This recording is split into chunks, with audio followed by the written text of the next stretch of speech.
Hi, my name is Patrice and welcome to the Golden Helix Guild YouTube channel. Iwona Leger is with us again. Thank you for coming. Thank you for having me. She is a nurse who left the hospitals to teach people about nutrition. Could you tell us a little bit more, just a little introduction about that? Yeah, my background is in nursing. I've done nursing for 10 years and loved it while I was doing it. And then at one point I realized that I could probably use my life a little bit more to help people prevent diseases and prevent going to the hospitals in the first place. So I became a health coach. I studied nutrition, have done a lot of research on my own and a lot of conferences and seminars that I've attended, and found nutrition to be a really, really big missing puzzle that we are not addressing in the medical system.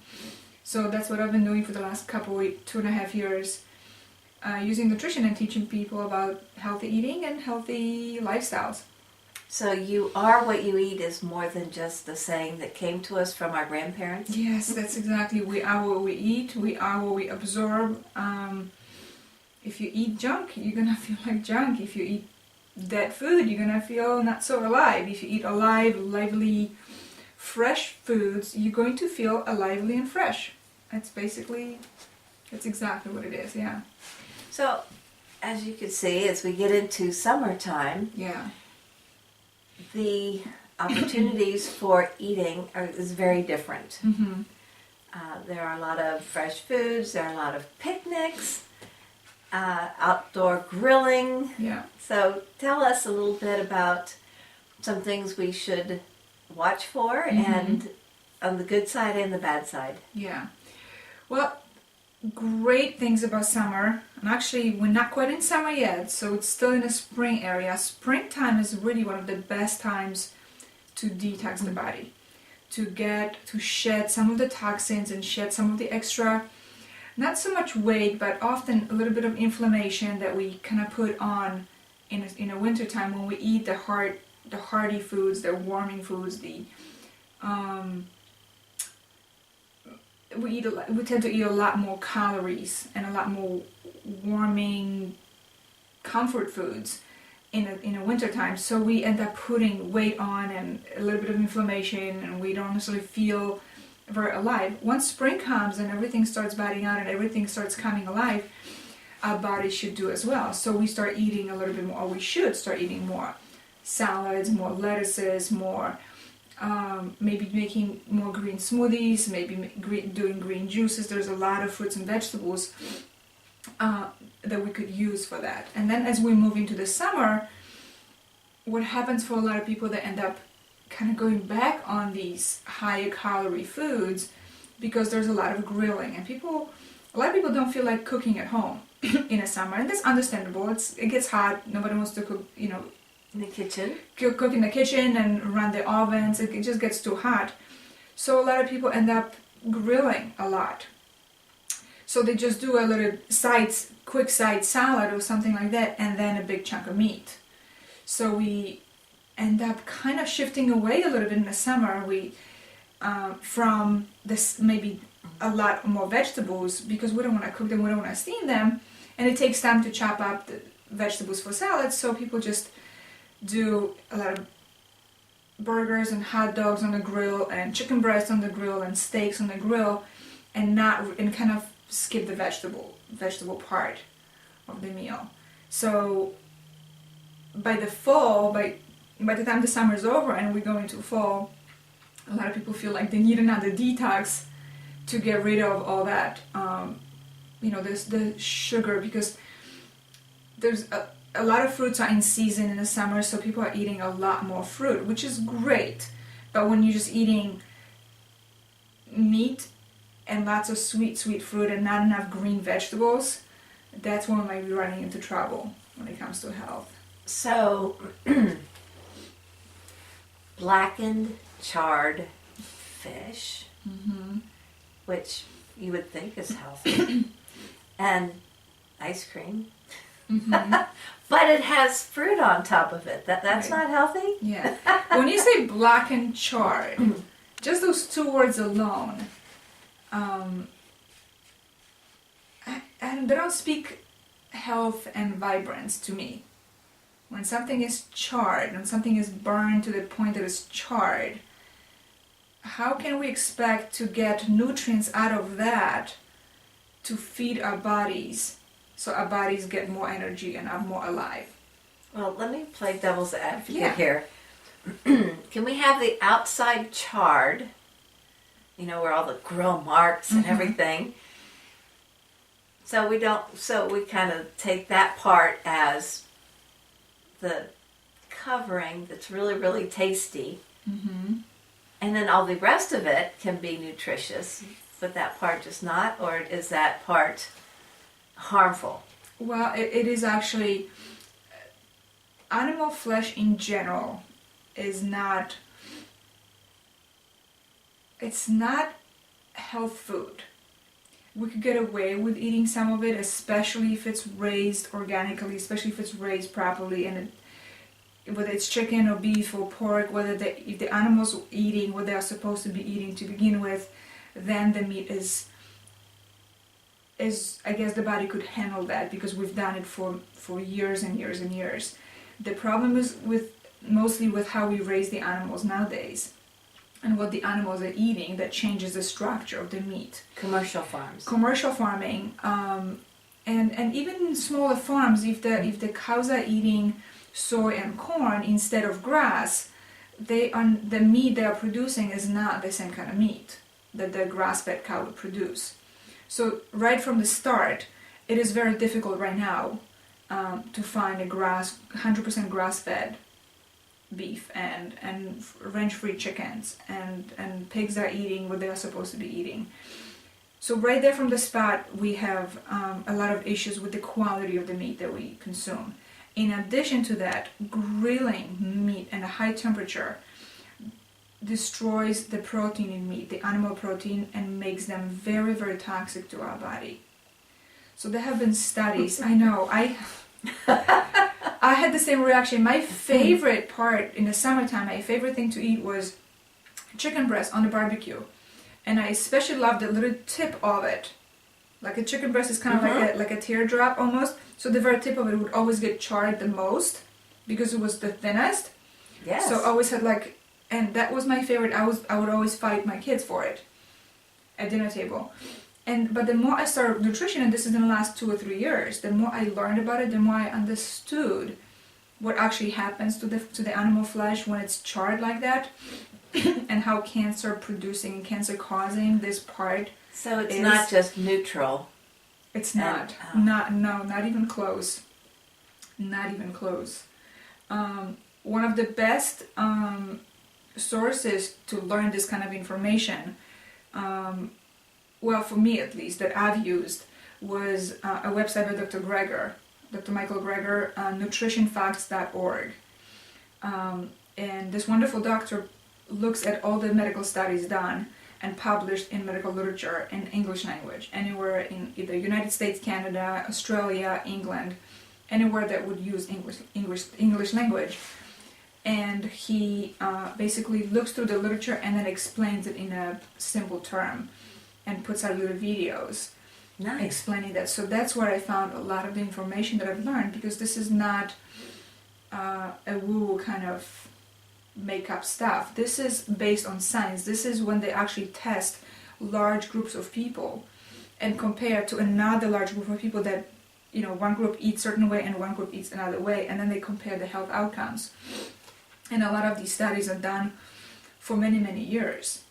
So if you're looking at a quick fix weight loss kind of program, you will find a lot of diet books and a lot of different programs that would say eat more of this, eat less this, and then you lose weight. But it doesn't necessarily get you healthier in the long run. When you look 5, 10, 15 years down the line, are you really healthier? Are you now a skinny, unhealthy person? Like, is the point to fit in a skinny casket? Or is the point to live longer life? I know that when I was growing up, a lot of people would say, skinny now, and I'll worry about it later. Mm-hmm. However, we do hear of so many people very young having significant health issues. Yeah. that I didn't grow up with or remember hearing about when I was growing up. I just this morning, I didn't even share that with you. Just this morning, I was talking to a friend who had told me that her husband just had a heart attack a few months ago and had 5 arteries clogged and had 5 stents put in. And she was puzzled, and I think he was puzzled as well, because he is not overweight, he exercises regularly, and he thought he was doing a good job with food, obviously, and he had a heart attack, 49 years old. That's young. Came out of nowhere, and they were both completely surprised. And he was lucky, because a lot of people don't get to survive the first heart attack. A lot of people die. The first symptom they have of having heart disease is death.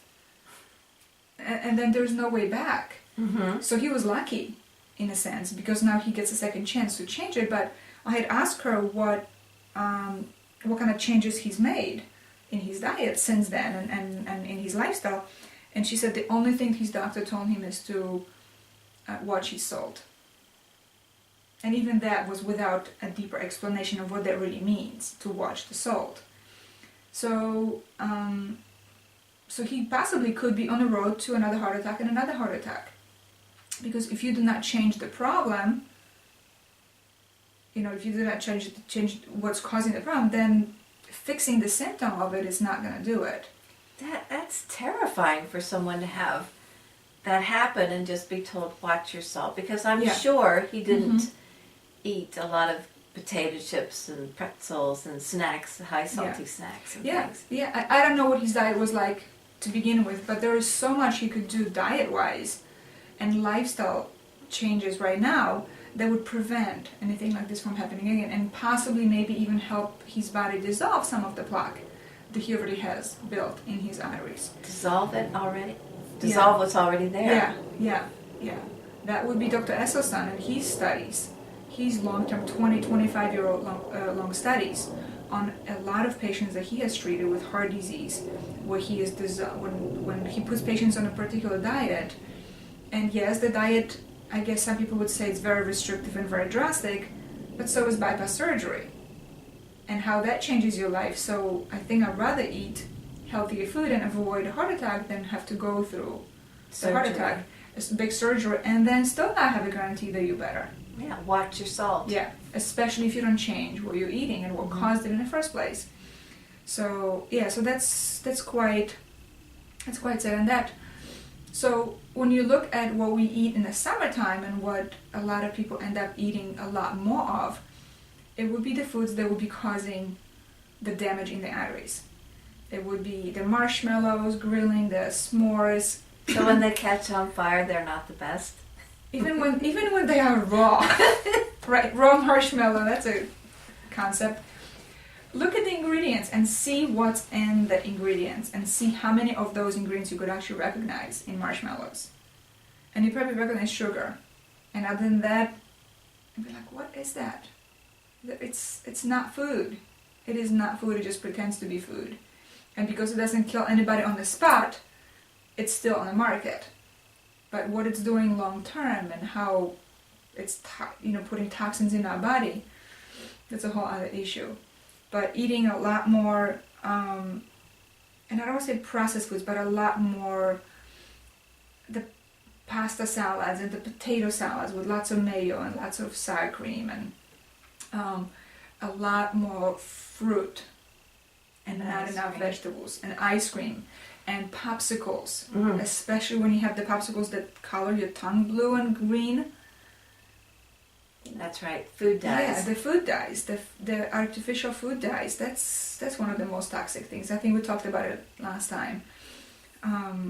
So summer is definitely a time where a lot more fruits and vegetables are abundantly available, but not a lot of people take advantage of it because they just want to hang out and chill, and it's just so much easier to throw a chunk of meat on the grill and just fill up on that, and then just have a little bit of some whole unprocessed fruit or vegetable with it. So for some people who are not used to eating vegetables at all, and this would be walking through the looking glass to have some, Can you give a couple recommendations on how to fix it? Besides a salad, besides the rabbit food, as a lot of people would talk about. I know you teach cooking classes, so could you just give us like a couple ideas? Yeah. I teach cooking classes, and I do teach several different ways of getting vegetables in a diet, and some of them are very, very easy and quick. Some of them are a little bit more complicated. Obviously, if you're making dinner at home and you're having people over, you want to have a nice dinner. So I do teach 2 different ways.